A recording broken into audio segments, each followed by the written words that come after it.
Bandeko, bienvenue dans votre magazine Jeunesse congolaise au travail, présenté par Wabinon Pierre Moulumba. Bandeko, depuis un moment, nous observons de très près ce qui se passe en France, la politique française menée par Macron. Cet homme qui s'était fait élire comme étant un homme de centre, c'est-à-dire qui n'était ni à gauche ni à droite. Après avoir dissous le Parlement, Macron décide de ne pas nommer le parti majoritaire comme à Matignon, donc à la primature de la République française, sous plusieurs prétextes. Donc c'est pourquoi, au cours de cette émission, nous vous expliquons que c'est un déni de la démocratie. Macron est en train de démontrer à la face du monde que ça n'arrive pas qu'aux autres. Les pratiques qui se passent dans d'autres pays que nous décrions se passent aussi en France. Donc, il est temps aujourd'hui pour la France de cesser de donner des leçons aux pays africains essentiellement. Parce que lui-même, il a cherché à dissoudre le Parlement pour une soi-disant clarification. Vous avez dissous le Parlement, monsieur Emmanuel Macron. Les Français ont parlé en plébiscitant le Front populaire comme le premier regroupement politique dans l'Assemblée nationale française. Et la démocratie veut que le parti politique majoritaire puisse animer Matignon. Parce qu'en 2022, lorsque ton parti n'était pas majoritaire, avait plus de députés que tous les autres partis politiques, le Premier ministre était issu donc de ton parti politique. Mais aujourd'hui, nous voyons que le Front populaire a été plébiscité par les Français comme le regroupement majoritaire à l'Assemblée nationale. Majorité relative ou majorité absolue, peu importe, il est un groupe majoritaire. Et aujourd'hui, comme argument, pourquoi est-ce qu'il ne veut pas reconnaître le Premier ministre, Madame Lucie, comment elle s'appelle encore, Lucie Castet, que le Front populaire a proposé. Macron dit que non, il y avait M. Châtaigne qui avait été proposé par la gauche, mais il ne s'est fait pas élire à l'Assemblée nationale. Alors que M. Macron, pour l'élection du président de l'Assemblée nationale, a dû faire du tripatouillage électoral au sein de l'Assemblée nationale française. Tripatouillage, pourquoi? Parce que les ministres démissionnaires sont venus voter. L'écart entre la candidate de Macron et M. Châtaigne, le candidat de Front populaire, était de 13 voix.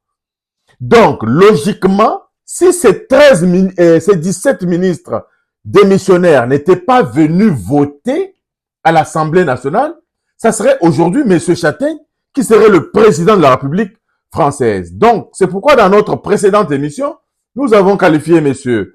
Emmanuel Macron comme un véritable boulanger qui roule tout le monde dans la farine. La démocratie veut que M. Macron prenne son téléphone, puisse utiliser le pouvoir que le peuple français lui a donné pour pouvoir nommer la dame ici, Madame Lucie Castet, comme pour la formation de son gouvernement. Et lui, il argumente, alors que si cette dame n'est pas majoritaire, si le Front populaire n'arrive pas à faire valider le programme à l'Assemblée nationale, et c'est la démocratie à ce moment-là qui va parler, qui aurait parlé. Mais il refuse de nommer cette dame à la primature sous prétexte que le Front populaire n'a pas la majorité absolue. Alors que, selon les chiffres, le Front populaire a la majorité des députés par rapport à tous les regroupements politiques qui sont dans l'Assemblée nationale française. Donc, aujourd'hui, M. Macron est en train de nous montrer vraiment la démocratie à la Macron. Donc, il est inutile aujourd'hui de s'ériger en donneur de leçons dans d'autres pays qui n'ont pas le même système politique que vous. Voilà un peu ce qui se passe en France. Nous considérons ça comme étant un déni de la démocratie. Un déni de la démocratie, vu peut-être qu'il y a des facteurs endogènes à la France que nous ne maîtrisons pas suffisamment. C'est possible, mais à ce que nous sachions, à ce que nous savons vraiment que le Front populaire a été majoritaire et ce Front populaire a réuni, ils ont fait des tractations, ils ont proposé un nom, cette dame très compétente, Lucie Castex, pour être nommée à Matignon. Monsieur Macron ressort un argumentaire vraiment farfelu qui ne tient pas debout un seul instant, alors que, comme je venais de le dire, il a fait une forfaiture pour l'élection de la présidence de l'Assemblée nationale. Donc, encore une fois, Bandeko, nous devons rester vigilants dans ce qui se passe dans nos pays, tailler nos lois en fonction de nos réalités, tailler nos lois en fonction de nos besoins.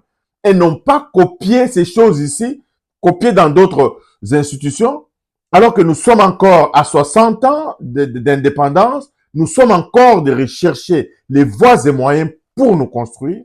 Voilà pourquoi nous demandons aux intellectuels congolais de s'assumer dans la rédaction d'une nouvelle constitution. Faudra-t-il donner des mandats limités à un président? Oui, mais pour combien de temps? Nous sommes un pays en construction. 5 années pour injecter de l'argent dans une élection, alors que cet argent injecté dans une élection peut permettre de faire des kilomètres de routes. Je pense qu'il faut repenser 2 fois à l'implémentation de nombre de mandats du président de la République et surtout au délai de ce mandat.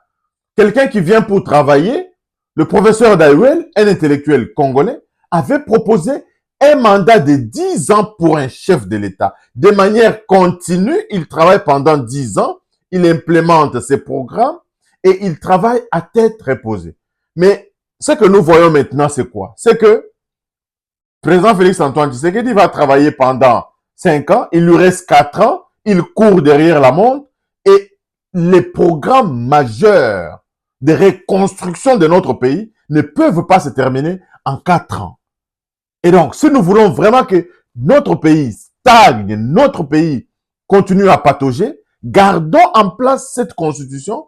Vous allez voir que au bout de ces 5 ans, rien de bon ne sera fait et il y aura plus d'1 milliard d'argent qui sera encore injecté dans les soi-disant élections et on va encore recommencer à la case de départ. Réfléchissons sérieusement. Ces donneurs de leçons qui nous disent que la démocratie, c'est les élections, changement de... Il faut réfléchir autrement. Il faut réfléchir autrement. Donc, moi, j'invite. Je veux bien que la démocratie, c'est vraiment la majorité. C'est la majorité qui doit gouverner. Mais pour quelle durée, quelle organisation sociétale?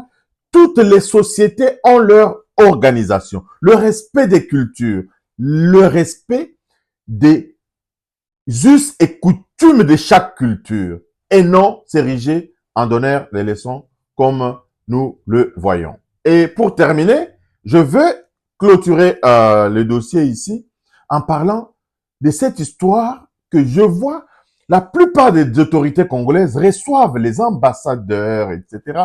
Alors que je ne vois pas dans ces sociétés dans lesquelles nous vivons, les ministres recevoir les ambassadeurs des pays d'accréditation. Je ne vois pas cela. Mais pour Nanini et pas Inabiso, les ambassadeurs sont dans les bureaux des politiciens congolais. Tout ça pour manigancer ma camp. Le président de la République doit ouvrir un grand œil, vraiment de l'œil, pour interdire aux ministres de recevoir l'ambassadeur Pamba Pamba pour Namakambo Izangatina, parce qu'on pour recevoir l'ambassadeur. Donc, je crois qu'on doit véritablement interdire cette histoire-là. Mzé Laurent Désiré Kabila l'avait fait. Vous venez comme ambassadeur dans un pays, il y a le ministère des Affaires étrangères, s'il y a des communiqués, s'il y a des informations, vous devez passer par le ministère des Affaires étrangères. Ce n'est pas ce que nous voyons au Congo. Au Congo, les ambassadeurs sont partout. Parce que de côté là, partout, bateau à église, na parlement, na sénat, les ambassadeurs ont des mains libres, il y a quelqu'un de partout. Je ne sais pas si c'est comme ça que Mbokawana est allé, ou bien il y a quelque chose qu'il faut corriger. Et je sais, ce que je sais, c'est qu'il y a quelque chose qui doit être corrigé pour mettre fin à ces vagabondages de tous ces ambassadeurs-là dans des bureaux de nos politiciens. C'est ainsi qu'ils fomentent des coups. C'est ainsi qu'ils fomentent des choses qui ne concourent pas au bien de notre pays. Ouvrons grandement l'œil. Abonnez-vous massivement à notre chaîne Bandeko et partagez ma vidéo Oyo na ba réseau na bino. Merci et tokutani balasima. Bye bye.